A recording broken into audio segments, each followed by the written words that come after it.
Man, I almost forgot to roll the trash out this morning, guys. I'm on vacation this week, and I normally roll the trash out on Monday mornings when I head to work. They pick up on Tuesdays where I live. And so I walked out this morning, and luckily I seen all the trash cans. I'm like, oh, let me go get the trash. But I got it out before the guy came, man, so we good. What up, YouTube? Welcome to my channel, man. I'm Anthony TV. Look, do me a favor, guys. If you're new to the channel, hit that subscribe button for me, man. Like this video and drop a comment if you got a comment. You already know I appreciate your support. Shout out to all you guys out there, man. Shout out to all the new subscribers. Appreciate you for rocking with me. So you guys see the title of today's video, man. I just want to address something real quick. You guys know that yesterday I posted a video about me passing my doubles and triples exam. So I do have my doubles and triples endorsement. And by the way, man, I was gonna go this morning and take my tanker exam because I woke up this morning, I started studying for it on the CDL prep app, by the way. And after a while, man, I just started making 100% on all the exams. And for me, I know when I start making 100% on all the exams, I know I'm ready to go ahead and take the test. And I just started studying for it this morning. It was pretty easy, honestly. I was like, you know, I should just go down to the DMV right now and just go ahead and pass the tanker and get the tanker endorsement as well, right? Honestly, I didn't feel like going to the DMV this morning, but I may go sometime this week and go ahead and get that tanker endorsement, and that'll give me hazmat, triples and doubles, and tankers. You know, those are the only endorsements I wanted. So I may go ahead and get them this week. It's not hard, guys. It's not hard at all. I may get those, but I wanted to make this video because since I posted that video yesterday and, you know, people see that I got my doubles and triples endorsement now, I've been getting asked the question, am I leaving food service? Somebody even said, well, it looks like somebody getting ready to leave food service, or somebody getting ready to do LTL. So I just wanted to address that today, man. Am I leaving food service? At this point in time, I'm not leaving food service. I'm good right now. So, you know, I wanted to get my endorsements just to have other options, which would allow me to do other things in this trucking industry. And those endorsements allows me to do those things. So, you know, I got an option to work for LTL companies, you know, once I get the tanker endorsement, tanker companies hauling fuel or whatever the case may be. So that was really my reasoning for doing it, but we'll see. Like I said, if I ever left Gordon Food Service, it'd have to be something that's really worthwhile all the way around for me, and something that makes sense. I'm talking about the schedule, the money, and all of that, man. It'd have to make sense for me and my situation. You know, we actually have a transit driver position opening right now at my location. And, you know, transit sounds good. You know what I mean? Just drop and hook. It's easy. And it sounds good. Sounds very appealing. But, you know, the only two things about that for me and why it wouldn't be a good fit for my situation right now, number one, that would have me driving to work 5 days a week. And if you've been following the channel, you guys know I live an hour away from the drop yard that I work out of. So, you know, it's not too bad now that I'm only driving 2 days a week because I have a layover route, and, you know, I only work 4 days a week. So I only have to drive to the yard twice a week, which is nice. That's not bad. But when you factor in driving 5 days a week, an hour away, you know, 2 hour round trip back and forth, you know, that's a different story. You know, that's something to consider, especially now with the gas prices being where they are. That doesn't help. So, you know, that's a different situation. So that's number one. Number two is the shift. You know, our shuttle drivers, they usually work from anywhere about 6 p.m. is usually when they come in to about 1 a.m. to 3 a.m. That's usually a shift at my location for our shuttle drivers.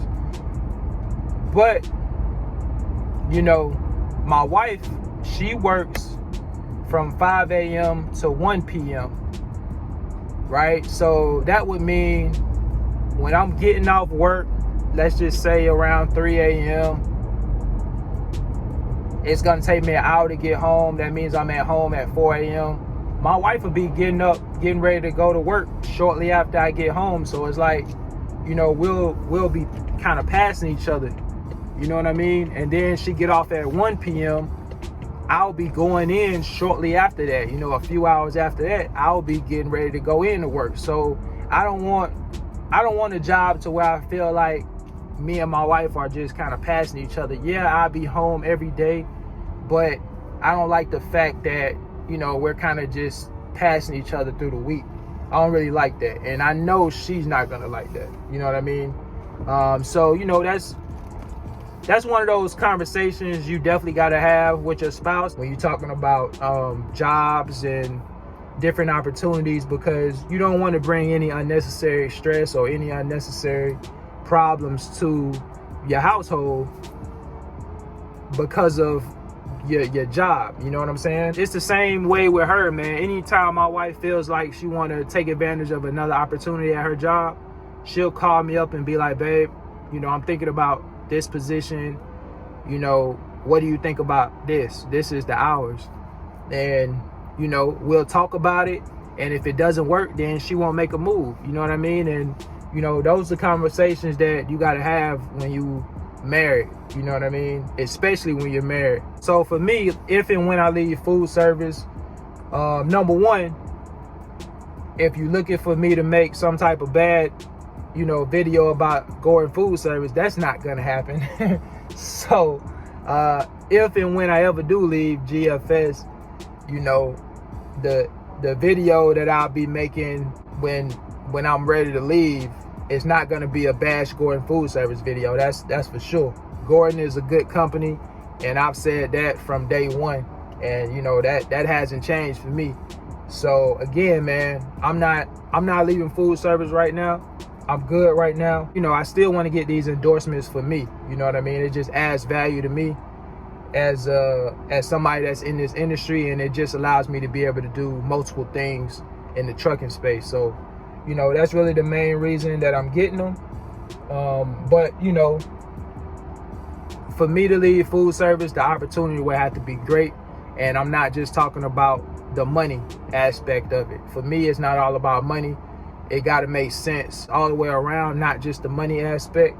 And I understand that, you know, sometimes you have to make sacrifices. I know a lot of people do that in their relationships and all that. But I'm not in a situation where I need to make any sacrifices right now. For me, it's all about choices. You know, if another opportunity presents itself, then if it makes sense as a whole, not just the money, then, you know, we'll see what happens. But as of right now, man, I'm good. You know, I got a great schedule, like I mentioned in previous videos. The money good.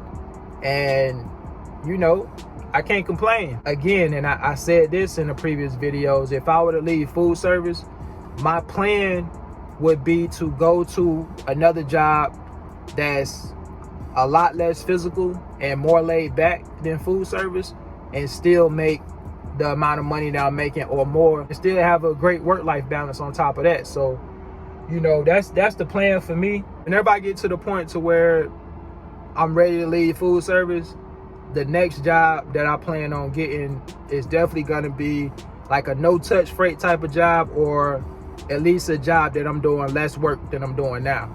You know what I'm saying? That's my plan. So, you know, all plans don't always, you know, go as planned. I don't plan on going back to doing food service, right? I plan on doing something a lot less easier, less physical, you know. And if it's a no-touch freight type of job, then that'd be even better. But even if it's, you know, touching freight, but it's not as much freight as I'm doing now, I'm cool with that too. So that's my plan, guys, to get my endorsements. And if an opportunity presents itself that just, you know, something that I can't really pass up, that's like a no-brainer, then that's something that I would entertain. But as of right now, for me to leave my current situation, you know, it'd have to be something worthwhile for me. You know what I'm saying? We do have some good LTL companies here where I live. You know, we got ABF here. We have SAI here. We have Old Dominion here. We have Estes about 30 minutes away from here. So, you know, we have some pretty good LTL companies nearby. So if I were to do, you know, LTL or something like that, you know, we do have some decent options around here for that. You know what I mean? But we'll see, man. I definitely will want something to where I'm home every day, right? Local, and the pay is good and the shift is not terrible. You know what I'm saying? So we'll see, man. I'm not looking, it doesn't have to be the perfect shift or anything like that, but it just has to make sense for my situation. And so, you know, that's how I'm looking at it. That's what it is, guys. I just wanted to address that because a lot of people been asking me questions about whether or not I'm leaving food service, and I just wanted to address that in this video. All right, so look, man, do me a favor. If you're new to the channel, hit that subscribe button for me, like the video, and drop a comment if you got a comment. Until next time, I'll catch y'all on the next one, man. Y'all take care. Peace.